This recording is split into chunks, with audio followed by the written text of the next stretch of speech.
Hey guys, don't forget the 2023 Street Cop Training Conference, Nashville, Tennessee, April 23rd through the 28th. You do not want to miss this. So far, guest speakers, Rob O'Neill, the Navy SEAL that was responsible for killing Osama bin Laden, Kyle Carpenter, U.S. Marine, Medal of Honor recipient, jumping on an IED to protect his platoon. Fox News host Tommy Lahren returns for 2023. Sheriff Wayne Ivey, Sheriff Mark Lamb, Sheriff David Clark, and more to come. You don't want to miss this event. We additionally have 20 of the country's top law enforcement educators giving you the best experience of your life. You will leave this event knowing more about your job and how to be proficient at the things you do, hands down, in any other event that you'll ever attend. I personally guarantee it. Don't miss out. There's a room code at streetcop.com for our room block, and room code at the Gaylord at Opry is where the event's taking place. Don't miss out on a discounted rate. The rate is from Sunday to Thursday. Put that in and find yourselves at a half-price room. Split it with a friend, but make sure you get there. You don't want to miss this event. It is going to be that good. If you trust me and you trust Street Cop, trust that you will leave there feeling like you've had an experience of a lifetime. 111, 110. You training to be a street cop? Hey guys, welcome to this episode of the Street Cop Training Podcast. I'm your host, founder, and CEO of Street Cop Training. My name is Dennis Benino, and I have with me today two fellow New Jersey law enforcement officers, and I'll let them give themselves the introductions, but we're going to talk about some interesting stuff that they're doing here in the state of New Jersey. But without further ado, my two new guests here today. Fellas, it's a pleasure being here today. You guys can just take a minute, introduce yourselves. I'm Scott Anderle. I've been in law enforcement. I'm in my 19th year.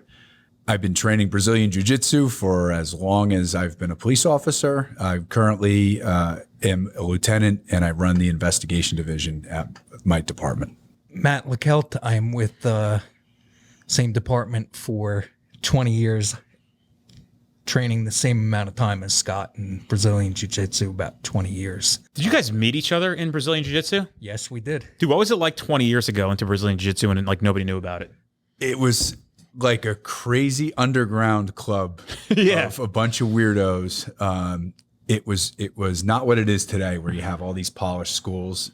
You would be lucky to get a room with guys that had, like a black belt. For Brazilian Jiu Jitsu, there's white belts, blue belts, purple belts, brown belts, and black belts. And a black belt was unheard of. So if you could get in a room with one of those guys, you were so happy. And it was hard to find. Now you see schools all over the place, and you see that the sport has grown.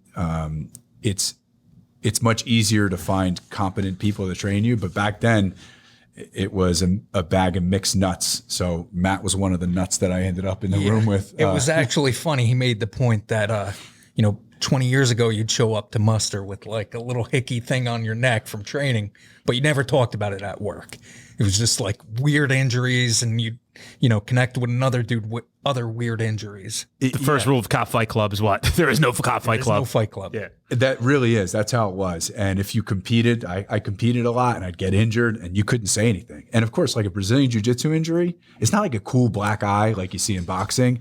It's like a scratch down your neck or a rash where you look like you got attacked by a cat. So people would just look at you like, what? I tore the cartilage in my rib and missed a month of work, and it was very hard to explain. How did you get into it though? What was the initial thing? How did you find out about it? Wrestling. I mean, from wrestling, and then that first UFC, seeing what was going on, kind of validating all this time we talked how great wrestling was, and just having an opportunity to continue, grappling. Who told you about it? Who'd you start with?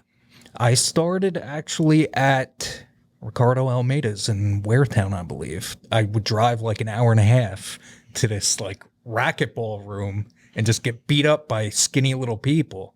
And then from there, it was word of mouth. There wasn't so much reliance on social media platforms. Well, there was no social media essentially, right? Well, yeah, I guess that. You had MySpace. Yeah. I mean, now you just Google in BJJ, NJ, and, 20 schools show up, but everything was word of mouth. I think we ran into each other at Wilkie's, where we actually met in Bridgewater. I've used to hear that one a lot. Yeah. He was really the first. We're in a Rodas train there, right? Yep. Yeah. Yep. Pretty much all of us that have been around a while at some point got our start there. He was one of the first guys that actively were training Brazilian Jiu Jitsu, and they called it ground fighting back then. They all those Somerset guys were going there, right? Yeah, for a long At one time or another, You guys know Cole everybody's Ficarra path. too? Yeah. Yeah. That's my boy. Oh, Cole's one of the instructors. I teach a class at Somerset County Police Academy on Tuesdays, and he's one of the instructors I teach. Yeah, when we graduated the academy, went to Miami together. Ask him about that trip. Oh, I will. Yeah. Tomorrow. Yeah, I love that guy. And he's a good guy too. You know? Yes. And that's one of the things that me and Matt always talk about is you really have to have this balance to teach cops, because Cole's one of the instructors that, you know, we teach at the academy with. You got to really thread the needle, because you have to have credibility as a cop and as like a DT instructor, like Brazilian Jiu Jitsu. You can't just come in with one or the other. And I think Matt and I have been around a long time, so we have time on the job. We're both kind of known as workers. So when we get on the mat and start teaching Brazilian Jiu Jitsu to cops, because you know cops are students, they don't believe anything. That's what makes them good cops. I always say that, like, Right. You have to show a cop something works. You can't just show them a move and say, now do this, this works. Because the first thing that they say is, that's bullshit. That wouldn't work on me. You have to show them. You have to have credibility. And that's, they're suspicious of everything. You teach cops that are students in your classes. That's what makes them good cops, is that they're suspicious of what you're teaching them. If they went into a domestic violence call, they knocked on the door, the lady shows up, what happened? I fell. Thank you very much. And left, they'd be terrible cops. Mm-hmm. The problem is in the classroom, when we're trying to show DT, they're always like, yeah, but what if? Yeah, but what if? So a guy like Cole or Matt or I, who have been cops for as long as we've been training Brazilian Jiu Jitsu, we see both sides. We can answer those what ifs with like real credible info. So That's cool. Perfect example is a guy like Cole. What are you guys doing now? What brings you here today? Just trying to push as far as our company goes. We kind of started as a way to get all the cops that train together and let's just fight. You know, we'll have fun with it. And then it kind of grew a little traction. So we're like, there's got to be something we can do with this. So we moved on from selling T-shirts or something like that, trying to involve charities. As we get into like the open mat in Point Pleasant, we start that program up, trying to just build on it. Yeah. So Matt and I have known each other for a long time. We kind of knew, like, he was in investigations, I was in investigations, our paths would cross on the job, and we knew each other from the gym.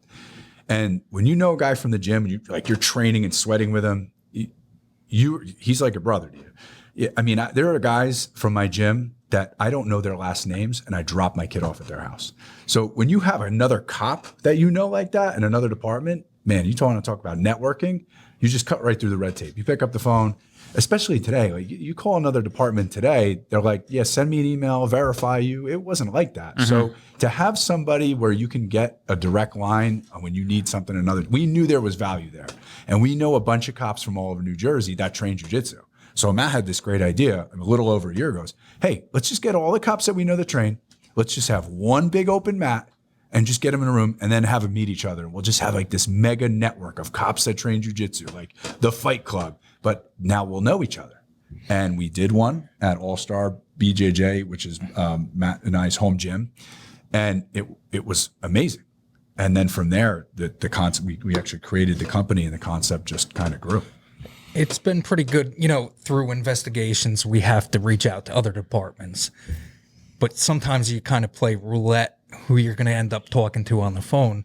Through this company, it's like we know somebody in Brick or we know somebody in Rockaway, and it's just been solid connections. That's cool, man. Yeah, but we didn't really know where it was. We just knew we had something. And when that took off, like that idea took off of just getting all the cops in the room, we didn't offer any instruction. We didn't teach anything. There was no classes. It wasn't DT. It was like, guys, just train, get to know each other. And from there, Heather from NJWLE reached out to us. She's now Heather from Street Cop, my man.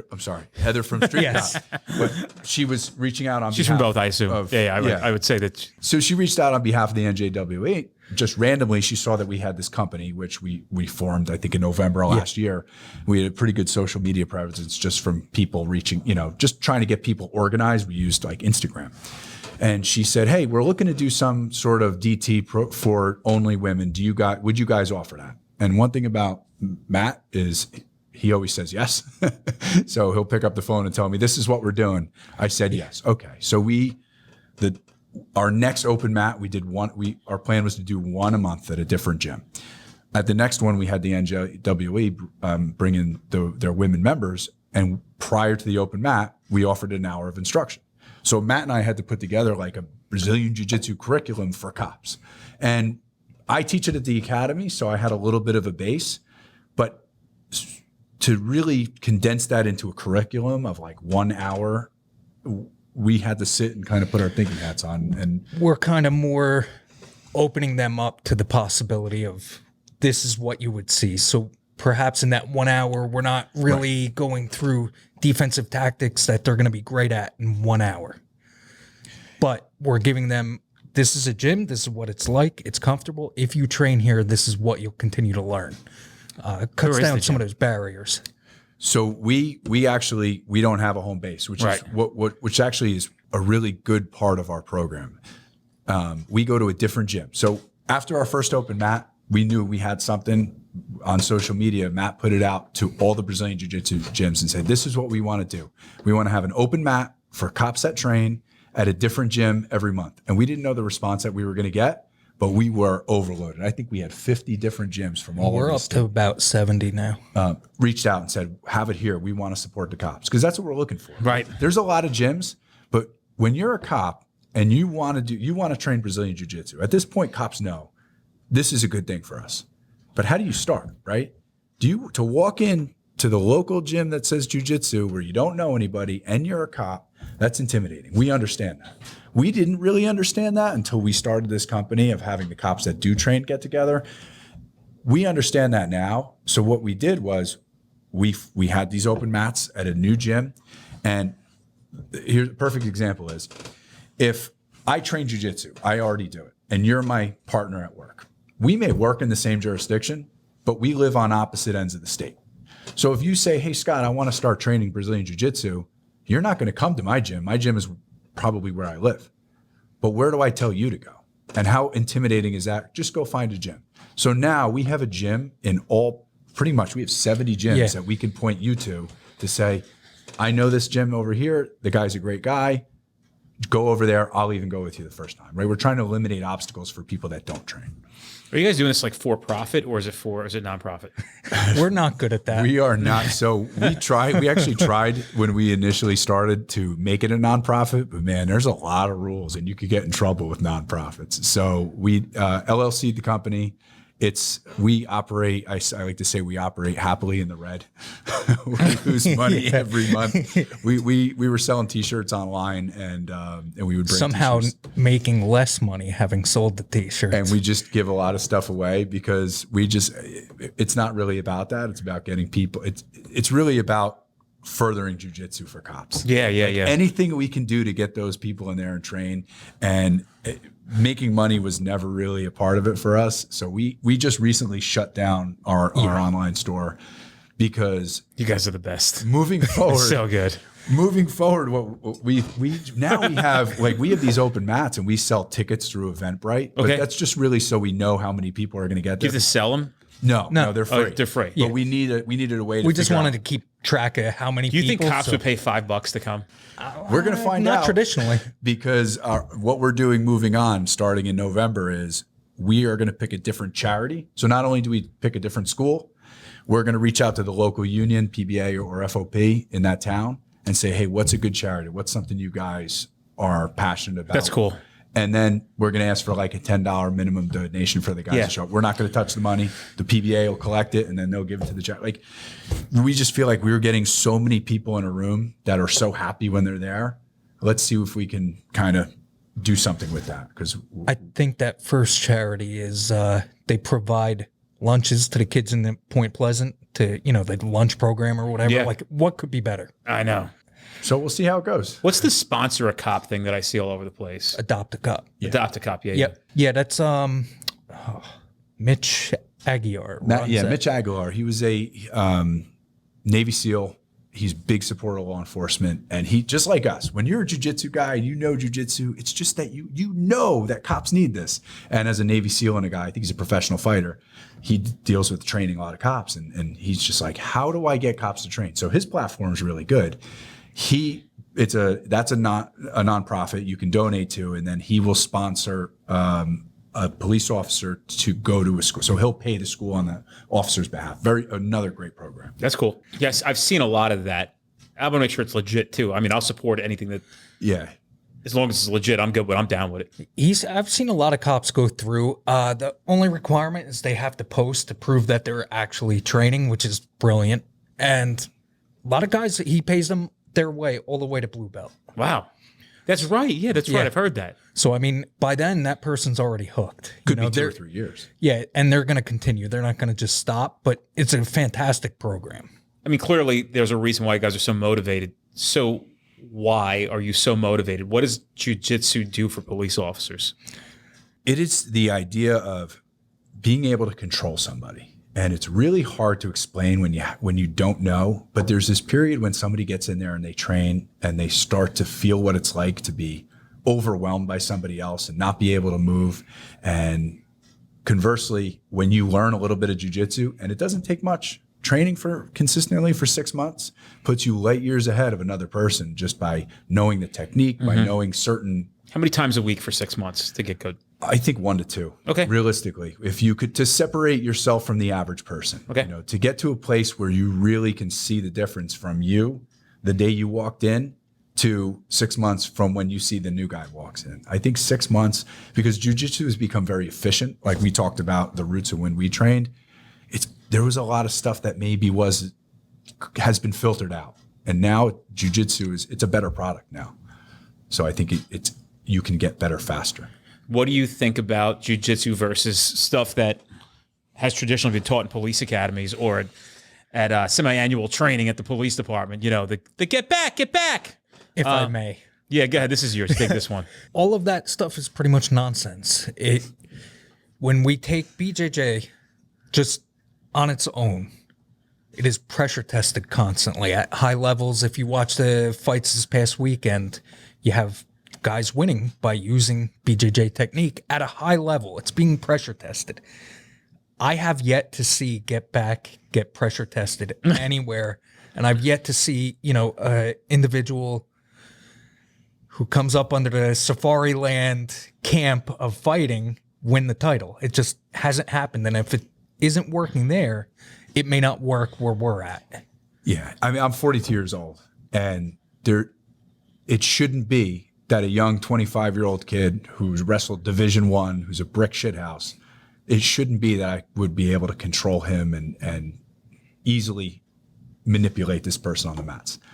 But Brazilian Jiu-Jitsu, that's how I know it works. In every universe, that guy should kick the ever-living shit at me, but I still drag myself to the gym, and there's a revolving door of these young, strong guys, but the technique takes over. So we know it works. And, it's when, and I see it with you when you teach, when you have something that cops really need, you're willing to go to the mountaintops and just shout it. It's you're really passionate about that thing that you have that you want to give to other people that that they need. And I think I see that in you when you teach. I see that in the other instructors. They have this subject matter expert knowledge that it's not good for us as cops if we just keep it to ourselves. Right. And that's really why we're doing this. Yeah, I mean, I can't imagine a more fortunate ending to my career of combining police work, which I've always enjoyed. I love everything about it. You still love it? I still love it. Not all the time, maybe a little bit less, but I love the core of it. And combining that with like BJJ, and all of a sudden people are thanking you for helping them, and you're like, but I'm enjoying this more than you probably are. So it's just been an incredible ride. Yeah, I'll say the same thing. For me, it's almost saved me in a way because, I sit in an office with no windows. I love police. They got to get you a window, dude. You would think. But I love police work. I love going out. I love going to calls, and I'll still pick up my stuff and go when it's a hot call. But I have paperwork to do. I get it. And you go to a training class, like 19 years on the job, and you sit in a mandatory class, and it's all young guys you don't know, and the guys that you do know, well, they're retiring year after year, and the next thing you know, you don't know anybody anymore in the job. But this has changed that for me. I go to a gym and I host an open mat and I get to speak in front of these guys and girls, and they recognize you. Now I go to a training class or I go to the police academy and I got guys with 2-3 years on coming up and talking to me. I would never know them. That they would just be, I don't recognize anybody. And you see that. I mean, that's the natural progression of your career, but I'm too young for that. I feel in my heart I am. So this has really kind of rejuvenated my career. I'm so thankful for it. I mean, even at 20 years, you know, the training opportunities usually wind down. Like you either shit or you get off the pot. But through this BJJ training and everything, I'm running into like Rich Bruno, who does the firearms training. And I'm like, I want to do that. You know, he's one of our instructors, right? Yes. I do that. But like, I love that guy. I've neglected maybe that part of it. And I'm talking all this shit about training. I need to step it up. You have to lead from the front, maybe. You know, you talk with Heather. She's not just saying it. She's doing everything. So it's kind of cool to be in that position. You know what's good is like I think that us as kind of Gen Xers a little bit, maybe that new generation of people who are cool dudes but also challenge the system. Like that's who we are now. We're the guys in their 40s, like just a different breed. We weren't exactly the we were raised still kind of tough. The last generation of like who gives a fuck, right? Like kind of deal. And you know, now you got guys going into big positions, been on the job for a long time, and I guess in some way, shape, or form a blessing for everybody else because we're sitting here challenging the status quo. Hey, this isn't working. Well, you don't talk back like that. No, we're the bosses now. You can talk to us like that. All right, we're not the old fucking guys who don't want to hear it. We're here. We're going to change, and we're not just saying it. We want to. A lot of us, just like you guys, want to leave this thing better than we found it. And we actually found after 20 years how to resolve a lot of these issues. And you know what people say? Well, the state doesn't want to listen. They don't want to. This one doesn't want to listen. This commission doesn't want to listen. But they're not going to be that forever. And essentially, you guys will be sitting on that board and saying, "Yep, time to revamp all this shit." And we could just say what we think we need to say in the interim. So everybody, all of us, come together with one mission, and that's to make this thing better because it can't go away. Police work's not going anywhere, right? So you can either complain that it sucks or do something about it. But we know where we work. Most people complain that it sucks, but don't want to do anything about it. But it wasn't, they weren't chosen to do anything about it. You guys were, right? Like, you got to think about that. There's a reason why you were chosen to do things like this. As I sit here, I'm just like, oh God, you guys could both kick the shit out of me. It's fucking annoying. Well, it was funny. I was listening to you before on the previous podcast, and you're talking about like the same thing. Like, we are going to do it anyway. Don't come to my class then. And it's the same thing. Like, we are here. We're doing it with or without you. You know, like if work doesn't want to get on board, we'll do it anyway. And I think that's exactly what you're saying. As far as our generation, we're going to do it. We'll make it better any way we can. You know, when you're right, when you're right, it's going to work out. Because Matt and I have been banging our heads against the wall for as long as we've been cops, because we knew this was the right move for DT. And we just kept at it. And you do it long enough, there was that little change when they rolled out the 2021 use of force. And when they added in that language that said, department approved pain compliance techniques. When they put that in the AG guidelines, what does that mean? Your department has to have some sort of approved pain compliance technique. What is that? The PTC changed as well, and it's jiu-jitsu. Right. So thankfully, we still have a couple years left on the job, because just because they put jiu-jitsu in the curriculum and they made it, doesn't mean that the right people are. Oh, I know, dude. So it's like, let's case law. Zach Miller's retirement party was this past weekend. I flew to Virginia. It's a small party. Me and him were shooting the shit. It's the same conversation every single time. And I was driving out of his house thinking, like, literally nobody knows what they're talking about, right? There are this handful of cops in this industry that actually know what the fuck they're talking about. And that's across the field in every facet, right? There's a handful of cops who know Brazilian Jiu-Jitsu the way you guys know it. There is almost nobody knows case law. Or some people claim to know it, but they actually don't know it because they can't understand it properly. So they're tasking you with the duty of, you're going to go to a case law class. Well, who the fuck is teaching it, right? Yep. For me, I'm like, who's teaching it? We got a guy from this company in the academy. Every weekend I hear the horror stories. You wouldn't believe what these guys are telling us, right? bad-mouthing this company. Why? I don't know. Do I call them? No, I don't care. I'm not calling this guy and giving him the benefit of the doubt of these two guys that were saying, don't do what these guys do. Really? For some odd reason, about 1 million people have subscribed to what the fuck we say you should do. I don't know. You tell me. It's like the passenger side approaches. Oh, I don't do the passenger side approaches. You don't have to. But just don't say they don't work. Yep. Because they do. Right. Right. And when are we going to have that conversation? When are people just going to lay the sword down and go, you know what? We were wrong. You know? And I would do the same thing if I thought I was wrong about it. But, you know, we got videos. Hey, I'm on the passenger side in this video. I'm alive because of you. One, just give me my timeline yesterday. But we get this stuff nonstop. But then you got guys teaching at these fucking podunk little places and they're like, don't listen to that guy. Really? What have you done? Tell me what you've done. What have you offered? What have you offered? You're showing up here to a bunch of recruits that don't know any better and they're not giving you any pushback. Come teach me that shit, right? Come teach us that stuff and we'll tell you what you're doing wrong, right? I'm the DT instructor. If you take your finger and you put it like this, make a gun, stick it under somebody's own, lift up, that's a good, how about like the pinches behind the legs? Remember that? Yep. Like take your knuckle, dig it in somebody's ear and twist it like this. I remember asking, I've said this on several occasions. In my first academy, I said, does this stuff actually work? And the instructor went, nah, not really. And I'm like, why are we learning it then? He's like, that's what I got to teach you. He basically said like, not really, because we had a big guy. If I use it against him, that's big ass dude here. Is it, you're telling me a clavicle pull is going to yank him to the ground? Like literally, like, I remember being told like, hit him in the shoulder and then drag your knuckles down their back and that's a good way to win. And you're like, have you guys ever been in a fight in your life? Yeah. Right? I've been in fights. Do you remember the Michigan takedown? No. Where they take the PR-24. Oh, yeah. And you lift it up and try to get... Yeah, and that's what we were being taught up until, what, this past year. Yeah. Stuff like that. And, you know, there is a way that, fortunately for us, that we could test the methods. I'll put BJJ against any of the old school, and let's just see who wins. My money's on us every time. And that's where it comes to being credible. You know, the one thing me and Matt, we're on the open mat every single month. And we have guys lining up to come and roll with us, but you have to roll with these guys. You can't stand up there and preach Brazilian Jiu Jitsu and then go sit on the sides and watch. Like they want to come challenge you and we take our lumps and we're out there rolling and, you know, 10, 12 matches at some of these things, 5-minute rounds. Damn.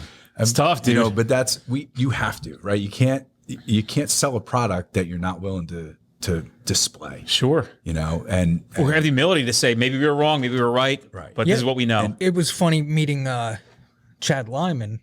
Oh, Chad's a good dude. Did you hear me talk about him before? Yeah, I was just talking about him. Yeah, Chad's a good dude. He's great. Yeah, he's been doing this since way back. He's got like 17 kids. You know that, right? I didn't know about that. I think he has 8 or 10. Yeah. You have 8, Frank? He has 8. 8 kids. I love that guy, bro. He's a good dude, bro. Great. He's a solid guy. I was at a training he was running and they were rolling live, so I jump in. And this guy that runs this company, and everybody respects Chad Lyman. If you're into grappling and police work, you know who he is. And this guy's tapping me on the shoulder like, let's go. And I'm like, man, respect. Like, win or lose, it doesn't matter. The guy just wants to go. You guys know Jay Wadsworth, too? Yeah. I don't know him dude. personally, but obviously through social media. Know of him. Yeah, Jay's a good dude. Yep. That's one of the things when we took Chad's course, we took his 4-day course, the PJJ course. He had some of instructors, and our company actually helped broker that.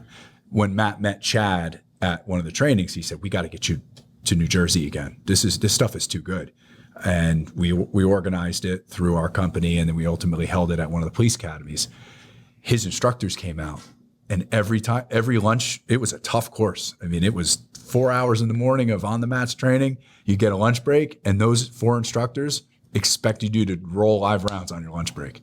It was a hard course, but everybody in the class respected those guys because they were teaching you something in the morning, and then they were going hard at lunchtime, and then you had no choice but to be like, these guys know what they're doing. They're tough. Yeah, they're tough dudes, right? Instant buy-in. Yeah. You know, as soon as they were on the mats, like they were ready before we were every day to roll. And you can't let that happen. You have to get out there with them. It's just incredible. It's high speed too. Like just constantly moving in his class. It's not boring at all, right? No, not at all. But it's also good too because the code for concepts, it's conceptual. So you don't have to know, first I do this move, then I do this, because it's not going to be like that in police work. The speed of something is going to be it's going to be crazy and fast. His idea is, look, we're looking to control the hips, we're looking to control the head, we're looking at, these are the concepts. How you do that, we'll give you some suggestions. But if you're going to fight, make sure you're fighting in the right direction and all your energy is going towards this concept, and you're going to be okay. That translates really easy to police, because you don't. It's not like a fight. It's not like a tournament where that you're going to start standing with one foot on the line and they're going to blow the whistle. You don't know how that's going to start. That could start all of a sudden. You turn your back for a second and the guy takes a swing at you. You have to be able to be ready to put that stuff to work at any moment. And I think that's where his concepts are so good. Yeah, I think he does a great job building up all the drills. Everything is just working towards that complete finished technique, whatever it is, whether it was hand fighting to the arm drag. He just doesn't show one technique, just builds on it. It was a very good learning environment for that. It was a little intimidating too, because we've been teaching our curriculum throughout the last year, things that we've adopted from jiu-jitsu for police.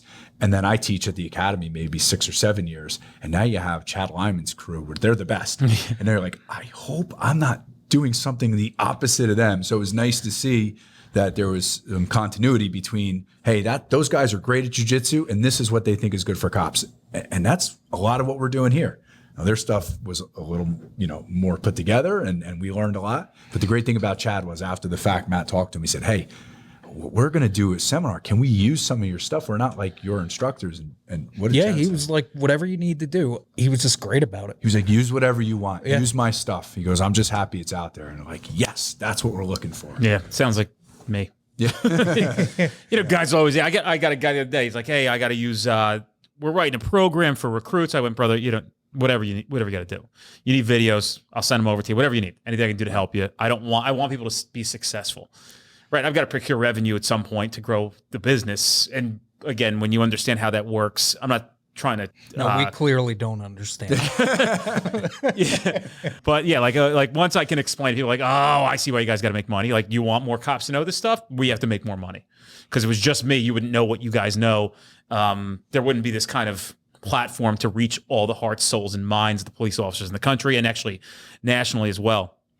The other question I have for you is, how does conventional tactics look from the outside public view in the violence spectrum versus Brazilian Jiu-Jitsu, right? You're swinging a stick at somebody, trying to just murder them with a stick, trying to gain compliance. How does that look versus the 2 videos we saw in the past 2 weeks of the guy from here in Jersey who flipped the guy around on the fucking on his face about 4 seconds at a Wawa, had him in cuffs in about 2 more seconds. And the guy wrote to us, Johnny Guns on Instagram, and he wrote, bro, I'm a big fan of you guys. I know exactly who you are.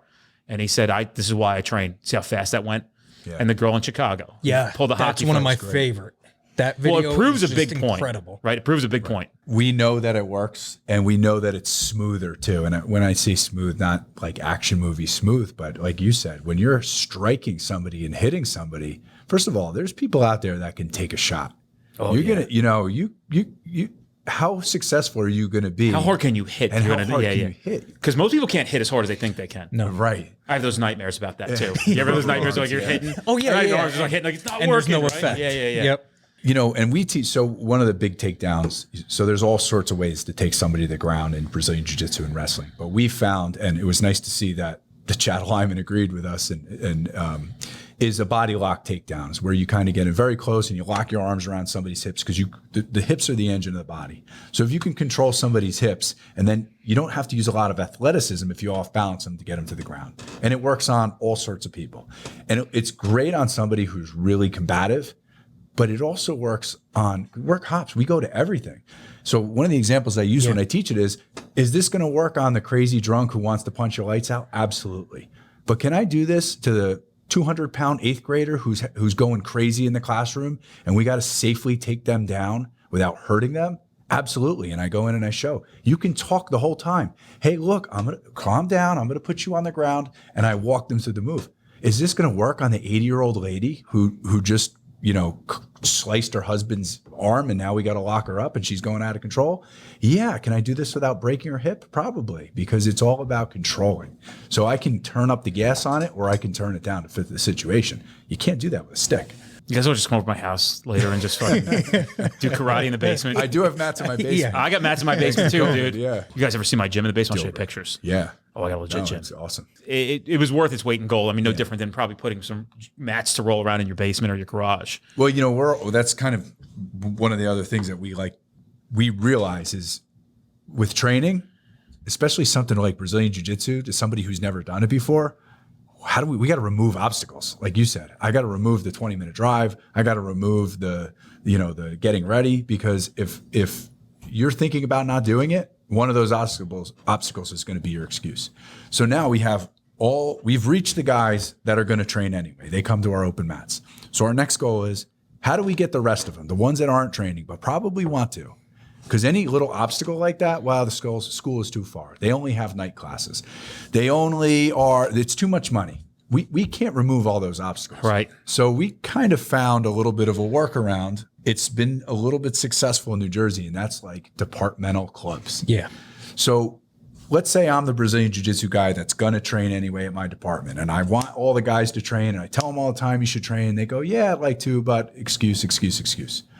So we've relayed to them, start a club, find a place in your jurisdiction, do it off duty, the fire department, the local high school, the local gym, get a small bit of mats and say to your coworkers, I'm going to teach you guys. Once a month, once every 2 weeks, let's show up here. We're going to do it right after work, right before work, off duty, and commit to training those guys. Keep going to your school too and learning, get water from the well, but bring it back to your guys. Get them addicted. There's going to be some guys, maybe they stop showing up, but you're going to plant the seed with 3, 4, 5, and it's going to get in their head. And then that's when they get the bug. They're going to start going to other gyms, or they just keep coming to you and you just grew a program at your department. What about like department heads understanding, subscribing to this, and forcing it? And I got to say this just because when I don't know, and I've got my thoughts on this and my theories. This is something that's pretty non-negotiable. I put this in the same category as, I guess, having to qualify in some sense. Most of it's not negotiable. And you have very unmotivated people. Very unmotivated. So why not make it mandatory? And there's probably reasons why you should and why you shouldn't. I know why not. Because if you're the accident-prone bum, you're going to take this opportunity to get hurt, get out for 4 months. But what's the likelihood of you convincing somebody that this was important? I don't know. I think I'm on board with them making it mandatory for the new hires. Because they're bought in already, right? Yeah, they're bought in. They think it's something they have to do. I think just like, if we mandate people that have been there a while, do I want them there if they don't want to be there? Not that much. Yeah, I agree. The new hires is good. That makes sense. I think you have to take what you can get and move on with them. You're not going to get a full buy-in from everybody because they're all at different places in their career. And let's face it too, fighting is the most primal thing that we do. So you could beat me 100-1 in ping pong, and if I beat the shit out of you in the parking lot, who walks away the winner? I know. So now you have all these guys that work together and break balls in the locker room. Well, if there's a chance that you're going to have to roll around with them, that's unsettling to some people. Mm-hmm. So you're going to get excuses. You got to have humility, right? You got to just deploy that humility. I think it's great. I think the people that are going to do it and put it and just say, look, we need to do this. And if I get, whooped by a rookie, that's how it's going to go. And then there's other people they're just not going to put themselves in the middle. We got to move on without them. This train's leaving. You're either on it or you're not. Well, I often say that I'm not here to try to convince the existing administrations. I'm training the new ones. And just like you and I and the three of us here, 20 years ago, we were we're the old guys. Yeah. Right? Remember, do you ever think you would ever say that? It's weird. It's dawns on me more and more each day that I'm that guy. Now, I feel like I'm 28. I'm not going to lie to you. So you might think, I feel fucking good, dude. But I recognize that oh, wow, I can't believe we're here. And it sounds so fucking weird to say, but we are. Again, I feel physically, mentally really, really good. I don't feel like I'm an old guy. I don't know. When we came on, I feel like the guys who had 20 plus years in the job were just old, fucking cranky. They were old. They had were long mustaches and they were fucking old. Cranky, right? Yeah. Miserable. But I think there's also been a quiet focus on the good things that have, like health, fitness. I think that has increased in value as we moved on. So I think you're starting to see that. There's no question about it, dude. Nobody ever trained Brazilian Jiu Jitsu. Right. Nobody ever considered their health. Look, think about the old guard. Yeah. What they look like. Big bellies. Right? Like just miserable, shoveling fucking muffins down their throat at fucking muster. Yeah, there's still a lot of these fucking big gavones all around the place. I travel the country, dude. The fact that these men and women don't consider this to be a dangerous job and think because they work in podunk nowhere that they're never going to fight anybody. And we hear the stories of the men and women who are on this podcast who were shot in the line of duty or severely injured. Ralph Friedman talks about it. Ralph Friedman had a career-ending crash, and he was T-boned at like 80 miles an hour in 1985. That ended his career. So if you ever meet Ralph, he walks with a limp. Ralph's the most decorated New York City detective in the history of New York City. And the doctors told him, had you not been built the way you are physically, muscular, with all this, you probably would have died. Just on that alone, right? Yeah. Like, Yeah. I don't know, man. I look at people and I'm just like, Christ, man, how are you not considering this job to be this dangerous? I tell people too is look at your kids, look at your family, They because don't give a fuck, dude. I don't know what's going to motivate them. You could try. It's still, they're motivated for that fucking 10 minutes, right? And then they're like back out and like all of a sudden it's, hey, you want to go to Applebee's tonight? Yeah, I'll go to Applebee's. Yeah, let's have 2 martinis and a fucking, I don't know if they make martinis at Applebee's, but like, margaritas. And, then you're shit faced, you're eating fucking wings.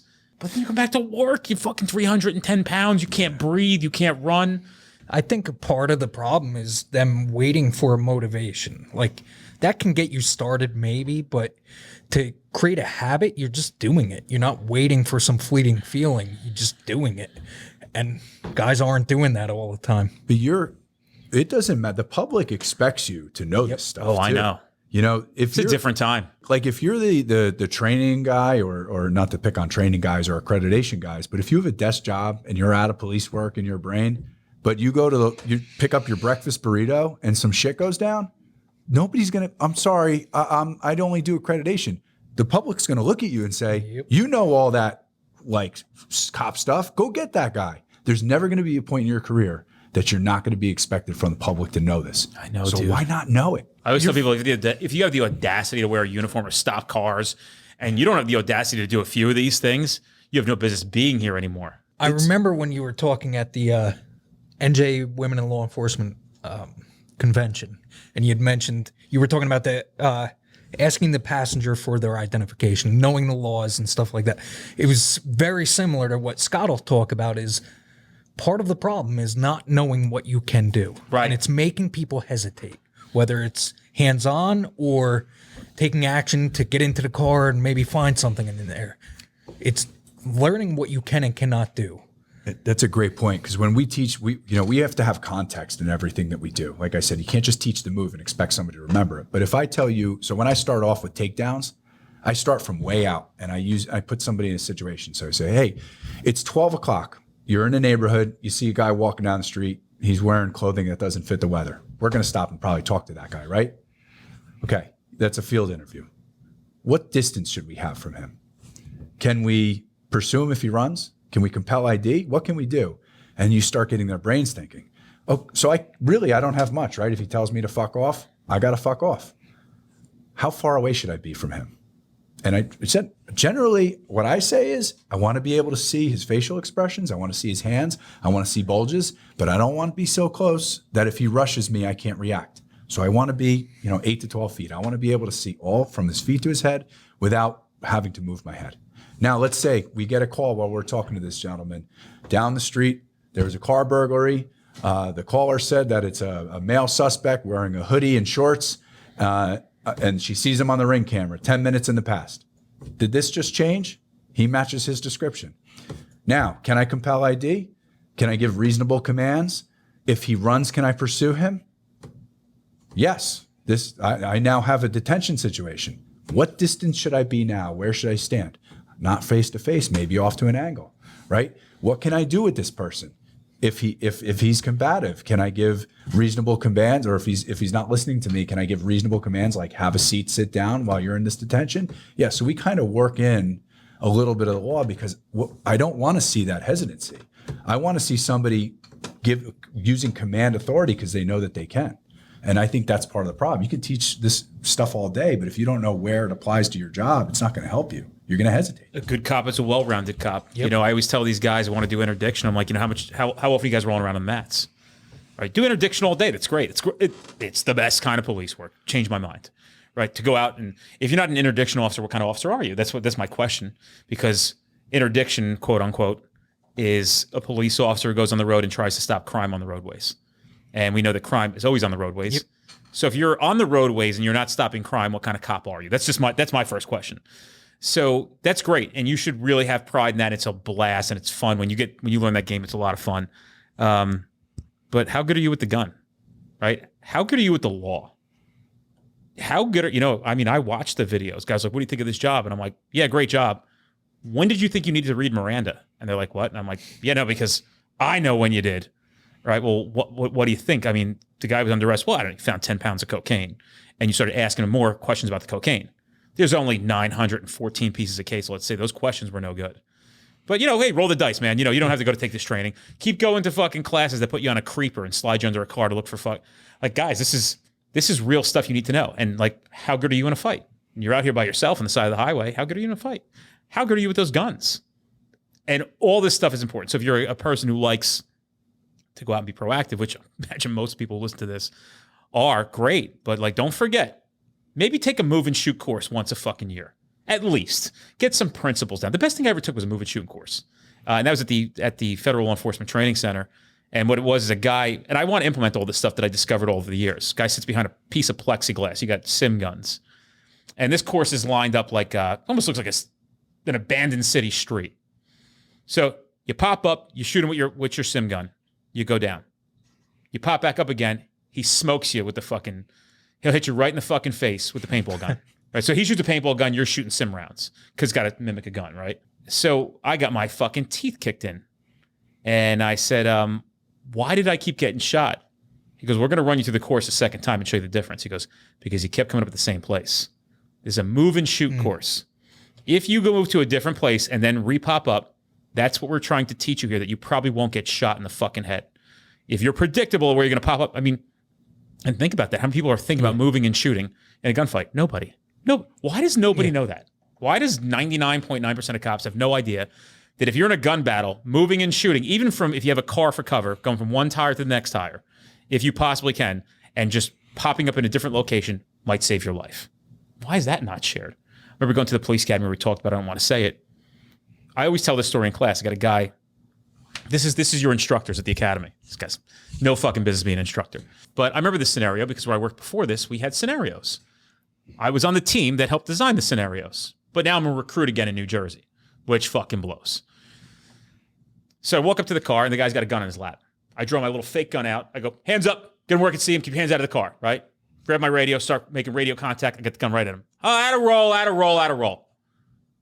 And I'm like, I'm sorry, what? And the guy's like, what are you doing? I go, he has a gun on his lap. He goes, yeah, I know, we put it there.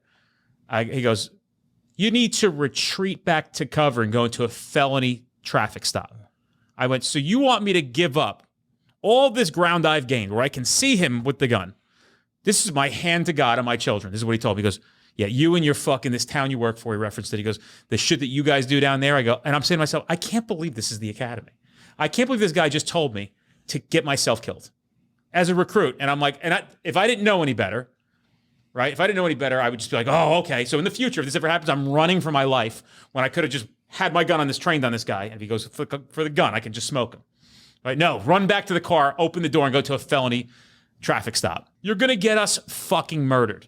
And that's the stuff that drives me nuts. You don't have to like me, but we can't allow cops to get killed anymore. And little things like you said, just not popping your head up in the same area, that's something so simple. But if you've never heard it before, it's never going to be with you when you need it. And we teach little things, and all these other instructors that are out there that have these subject matter expert tips, you may not ever become a master in one area, but you should strive to be. But in the meantime, just having your ears opening, listening to podcasts, training yourself, is going to put those thoughts in your head they're going to be there when you need them. I believe that. Oh, for sure, dude. You know, for sure. I like we've said it over and over and over again that it is on the police officer themselves to get themselves trained. Yeah. You cannot rely on your agency. You cannot wait to get picked. And I'm In life. 100%. In I'm an life. admin guy. You know, I'm an admin guy. I'm trying to schedule 29 people to get to Able ICAT, to get to resiliency, to get to every other mandatory training. Just go into our catalog. That's good. Yeah, Scott, just go. But you know, it's at a certain point as an officer, you got to send yourself. Oh, yeah. You know, you are you going to wait? Like you said, are you going to wait to get picked? Are you going to wait? What's your life worth? Yeah. Yeah. Right. What's that? Listen to the men and women who've been on this podcast that'll tell you, I didn't think it was going to happen to me. You know what it's like to have to call your wife and tell her you're going to die. Oh my God. Like, do you know what that's like? Yeah. You're not going to be here anymore. On what? I didn't feel like it. I didn't want to spend the money. Right? Like, are you fucking crazy? You cannot take this job lightly. Like, at a very minimum, I always say, like, at a very minimum, learn how not to die. That's where you got to start. That's it. You can forego my shit, how to catch bad guys, how to use the law appropriately. I'd rather see you get fired for fucking malfeasance of fucking negligence, not knowing the law and doing illegal searches because you had no clue, rather than us being at your fucking funeral and there's 60 Harley Davidsons coming down the street and your fucking kids are crying, holding a flag. Like, I'll take you alive, fired any day of the week. That's just the truth. I'd rather you be alive and fired because you just didn't want to do it. So learn how to defend yourself, learn how to apprehend people, learn how to tactically stay alive first, and then everything else. I couldn't agree more. We're not in the type of job where you go home, put your feet up, and that's the end of it. It's always there. You go to the store, you're on the job. You go anywhere. And how do you not want to be great at it? How do you not want to be great at Well, you one took the job. You aspect? elected to be here, motherfucker. Nobody said you're forced to be a cop. And you're like, fuck, I don't want to be here, right? And I always tell these guys when they were new, don't let these other motherfuckers get in your head. Don't. Because they're gonna. If you let them get in your head, and I'd watch them. You know, you get half the guys going to the bums at 7-Eleven, hanging out. They've got them convinced this job's not worth it. Fuck this place, da-da-da. And you got the handful of people who are seeing guys like me and the other guys that I'm working with and going, I want to be like you guys. Well, come on along. You have a choice. You have a path. You can take that path or take this path. You're probably going to like us more. Is it going to hurt a little bit at the beginning? Yeah, sure. We get mudslung our way. We're wave makers, right? But it's worth it. There's more of that kind now than there is of the other. And I can tell you that I remember being a young guy, wanted to go out, do all this stuff, and you know, pushing the envelope, stopping cars after 2 a.m., getting the talkings to. God forbid you bought your own flashlight or you bought your own piece of equipment, you would get ridiculed. Oh, you loser, you slapper, you pounder.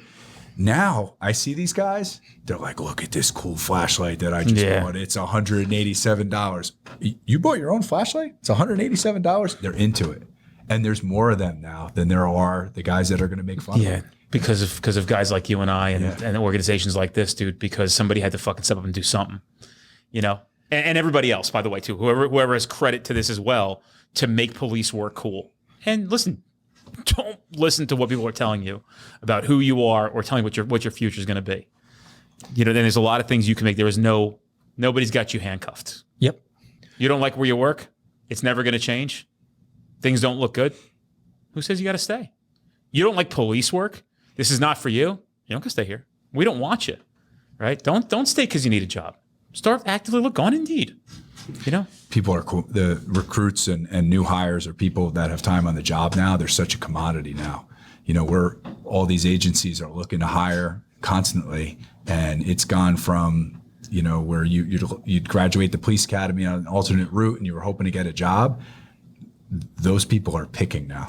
So there's a lot of they're coming into the job knowing they have a lot of value, and that's kind of staying with them. And I actually think that's a positive thing. Well, sure, dude. It's hard for us as administration to find people, but you're getting somebody who's showing up. Your reputation will find people. It's true. If you guys set the precedent of who you are, they will come to you. Right? That's just the truth. Your administration is known to be fuckheads. Bro, you know some of these agencies that you know right in your county, right in I know. I could literally sit here and go through and tell you which agencies are which, and the recruits know too. Yep. There are agencies that are so fucking bad, so heavy-handed in the administration, and bro, you're seeing for the first time, people just quit. They're just done. Walking off. Just, nope. Where are you going next? Nowhere. You got 12 years on. Yeah, no, I'm going to go fucking work at Home Depot as a manager. Like, why? I'm not doing this anymore with these fucking people. And you're just not at a place now where people don't have options. We have the internet. Right. Fucked. And police salaries in New Jersey are substantial, but elsewhere, they're just not enough to keep people. Like, bro, Home Depot's making more money. Walmart, you ever see these videos like where cops are leaving, Walmart pays more than the police department? Wow. If you give them a why and a purpose, I mean, I'm talking to somebody right now, I know them personally, and this person said, we don't make the most, but we're the out of the whole area here, there's a lot of cops, a lot of police departments. We don't make the most, but this is the best place to be a cop. I said, well, what's the pay significant difference? She goes, it's this much and this much. And I said, that's pretty substantial. And her response was, but I wouldn't leave. Well, don't you want more money? Yeah, but I want to be a cop. Not willing to leave. I'm telling you, you get the reputation, right? And, people like, we don't need that kind of unit. We don't need if you heard that your agency had I'm telling you, this is as simple as this. If you guys put out like some kind of tactical crime unit, right? Like 2 guys on comp time. You can't pay them, you can't do the salary, but you can trade them time for time. We can give you guys time back. Bro, you know an agency right by you where Rob works. Yep, I was just thinking of that. Everybody was fucking going there because they heard that they were allowed to go on the highways on their days off, 2-3 guys at a clip, and go do criminal interdiction on 78. Who doesn't want to do that? Yeah. Right? I'm like, they hiring like they get to do what? Yeah, they get to go out and be cops. You don't need a dog. You can actually work with what you've got. Make a part-time unit and get everybody a crack at it. What do you guys have? We have a crime suppression unit. Well, how's that work? Well, we take guys from patrol every week. And you get to come in, we give you a tack vest, invest a couple grand. Everybody gets a tack vest issued here. And you guys get to go on the road and be proactive for 6 hours. And we have 2 guys 3 times a week who do that. You think you have hiring issues? I just fix your hiring issues. And you're going to attract the right people. Yep. You're going to attract guys like me, him, you, who are going to go, that's where I want to go. Bro, I'm telling you, I'm taking all this data in. Motherfuckers are taking half the pay to go work for the better agency. I'm telling you, I'm watching it because they want to go out and do cool cop shit. It's 30 years too, right? I mean, it matters. Where you spend that time matters. Bro, these are simple things that administrations can do. Or they can say to people like, hey, we might not have the highest paid here, but Chief so-and-so, Captain so-and-so, and Sergeant so-and-so, we got your back here, man. Like, ain't nobody fucking going to hang you out here to dry, and you'll hear our reputation on that as long as you ain't doing anything illegal. And if you make mistakes, we got your back. We're not going to sting you out there. And anytime something comes up, we don't take the fucking overtime. We'll give it to you guys as new guys. We don't take the traffic jobs. We fucking administrators I work for that were working jobs that dude, of all people, right? That you had new guys making $41,000 with 3 kids at home who were veterans of Iraq and Afghanistan, couldn't get off duty jobs because the $194,000 your captain was working the $35 an hour mall jobs. It's fucking crazy. Fucking crazy. How do you live with yourself like that? How do you go to work and saying, this is fair? Go do something like, bro, you're making 4 times base pay of this guy. Right? But when you say like, hey, we don't got to do that to you here. Some other places that we don't do that here. We're actually, the chief doesn't even tolerate it. I mean, the new generation, like I said, they have a different value on things. They value their time off. They value their individualism. And you have to learn how to harness that and make that work for you. Well, dude, everybody has a personality and nobody's going to blindly listen anymore. So you have to reverse engineer every single person and what they want. And you got to train your command staff, your lower staff, on how to see that, recognize it, and tell them it's okay. They don't have to listen to every fucking order. Unless there's an emergency you need them to obey. We should be listening to them and saying, what do you think? People want to be seen, heard, and acknowledged. Right? So why are we not doing that? Shut up, sit down, it's mustard. Know your place, rookie. What if this rookie had the fucking best idea there is? Right? The whole resolution was sitting with this guy. I always say the best chiefs will never be chiefs. The truth. Well, that's why it's like valuable having Scott climb up through the ranks. He's, I've known him a long time. We're totally different people. Definitely different off-duty dress code and whatever. His department is in great hands. Like, he's one of us. But when people find that out, right? When they ask other guys at work, they're like, hey, they have an opening. Yeah, no, come here. The guy we get. You hear it all the time. Next chief's a good dude, bro. Yep. We got this guy up, and he's just got made this. He got made captain. Like, bro, this is a good dude, man. You want to work for this guy. He's a cop's cop. How many times you hear he's a cop's cop or she's a cop's cop? I love it. And it's funny. I sit on the interview panel, and I don't know whether it's my ears or maybe they, through the word of mouth, know who I am. But a lot of recruits, or new hires or candidates will say, what are your interests? What are your hobbies? Well, I like hiking. I like jujitsu. Also, I do jujitsu. They're telling you, yeah. I'm like, got that one down. Yeah, I know I get brownie points to the boss. Yeah, I can see it though. Like that's great. I mean, That's what you want. It's what you want, right? Who wouldn't you? Why wouldn't you want somebody who's ready to roll around? Absolutely. You know what I'm saying? I'm not saying in a sense of like we're getting out there to beat the shit out of people. No. We want people who are trained professionals who look the part and can subdue people and control situations, not these out of control calamities of human beings. Well, the hobbies have to match the profession. You know, barbecues and bar nights out are great, but that can't be your hobby. Like, what parallels you into law enforcement? What makes you type A or aggressive or physical if you're not doing anything in your hobby? You know, grappling, weightlifting, boxing, kickboxing, something. You have to do something that is somewhat aggressive on your time off. And it translates into confidence too. I can't communicate to somebody that I'm calm and relaxed if I'm not. You know, if I'm nervous about a physical altercation, you know the call when you're arriving up there, yeah. you know you're getting out of the car, you're feeling those butterflies. That never goes away. But when you're confident, you're not so tunnel visioned. You can think, you can do things because you've been in conflict before. It's simulated combat, but it's stressful to walk into a gym and see the guy's car that usually beats the shit out of you, and he's here tonight, and I'm going to take another beating tonight. That makes you a different type of person that you still show up there. So when you get out of the car on that hot call, you're just a little more confident, which translates into a little calmer, which gets picked up by that person. And if they're thinking of doing something, your demeanor, because you're confident, might have just shut that off in them. And I think a lot of times it does. For sure. You know, There's no doubt. They realize, presence. dude. They know. I've had people say it to me. Yeah, I was gonna run, but I thought if you caught me, I'm like, well, it's a good assumption, right? But like, they're like, nah. I can't tell how many times I've had people say to me like, yeah, I know I was going to jail. I'm like, why is that? They're like, because you're fucking street. It's funny. I was called to a car stop as a supervisor for an officer that we both know. And it was a sovereign citizen. It was a gentleman was going through all the rhetoric of I'm traveling, I'm not driving, I don't need a driver's license, and all the things that people that portray that mindset. Yeah, the nuts. Communicate. Yeah. And he asked to speak with a supervisor. I happen to be the only supervisor working, so I show up to the call. I walk up to the window, and I'm. Everyone's a little nervous because what's next, right? We're kind of forced to sometimes pull people out of the cars and get physical with them when they refuse to comply. But I had a little opportunity to talk with this person back and forth, and I was just slowly closing doors, closing the avenues that he was going. And then finally I got to the end and I said, all right, you've said all the things that you're going to say, and I've said all the things that I'm going to say. So we're kind of at an impasse here. And I really would like this to go well. And he looked at me and he goes, man, where you train at? And I started laughing. I go, why? He goes, I see your ears. And we started talking about training in Brazilian Jiu Jitsu. And that was it. I said, can you give your information to the sergeant now? Oh, okay, man. And it went that way. And I don't know if it was the fact that I was a little calmer because I'm used to being in conflict, or just that he looked at me and saw that, this may not go well for him. I know in that situation it worked, and we didn't have to do anything. Mm-hmm. So. Yeah, those ears they speak volumes, dude. They're awful.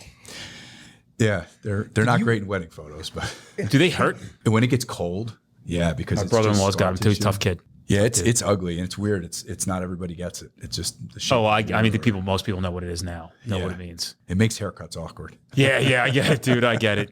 Anyway, where can they find you? Just on Instagram right now. At NJ Jiu Jitsu. It's cool. Yeah. And you guys will post your shit on there when you have classes coming up and stuff. Always. Yeah. I got to say, one of the reasons why we are successful is Matt is fantastic at social media. I mean, it really, if you're not on social media and you're not posting things, it's like it didn't happen. So I'm so lucky to have. Well, where's everybody's attention, right? You're on your phone nonstop. Yep. But he's done such a good job of that. So I think that's more than half of why we're successful. Well, I appreciate you guys both being here today. It's fucking phenomenal. It's refreshing to see the new guard coming out, and I know who you guys are because I was the same, right? We were fucking full of piss and vinegar and shit when we first started. And like now we're just like the calmer, more stoic, more well-spoken wisdom watching all this shit go down, good or bad, and just be able to come out and try to give back, you know, to what we've learned, and so we can make the next generation great. But you guys are awesome. Thank you Appreciate it. for having us. Frankie's going to fight you guys right after this. We're going to clear the fucking tables out.